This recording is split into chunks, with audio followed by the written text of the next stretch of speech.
What's the big deal, the importance of Fernando going a second day? It means his progression's starting to increase some. Okay. So, I mean, I know it's a DH today, but it just means we're moving a little farther along with him, which is a good thing. What are you seeing? There was like this patience, and then there was a little bit of jumpiness, and he's popping the ball up a lot. Like, what are you seeing?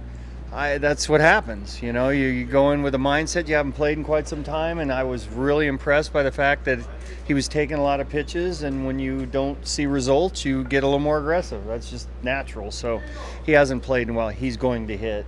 You know, I'm sure he's a little frustrated right now, but he's doing a lot of work too. But the last thing I'm worried about is Fernando Tatis hitting or not. You guys are going to fit like 18 months into like 10 weeks of work. Like, do you feel like he has enough time that on April 20th he'll be that guy? I do. Well, look, he's had 3 surgeries here.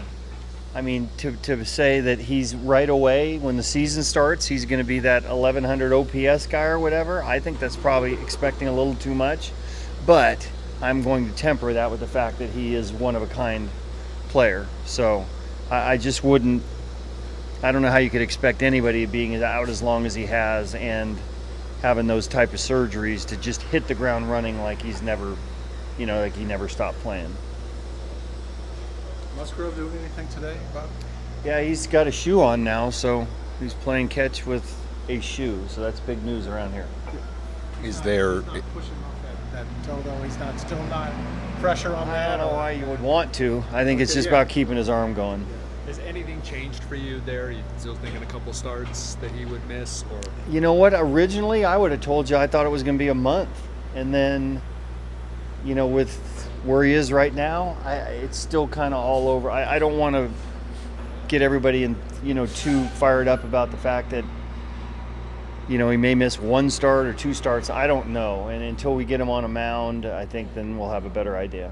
When he is like pushing you with like ideas, like he could piggyback and stuff like that, you expected that, right? Like, what's your reaction? He hasn't done it to me yet. I think he might have done that with maybe the pitching guys, but it's fully expected that Joe Musgrove is going to try to want to get back there as soon as he can. What was he doing before he was throwing off flat ground the last couple of days? Was he able to do some kind of throwing like? Well, it's not even flat ground. It's just playing catch.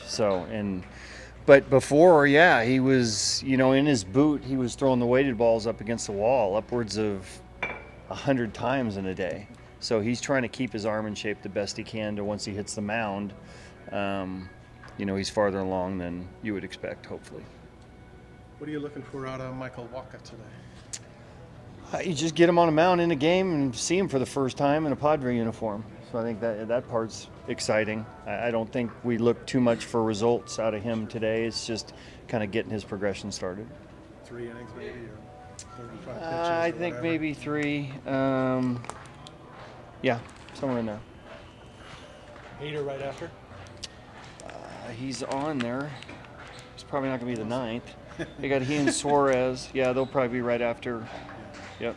Okay. With Soto, the plan is still for him to play in the B game today. Everything on track. Mm-hmm. Yep. So hopefully he gets through that well, and we get him off to Miami. Looked fine yesterday? Yeah, he looks. We're obviously at this time of spring. This is the time that you try to be as conservative as you can, especially with a guy like him.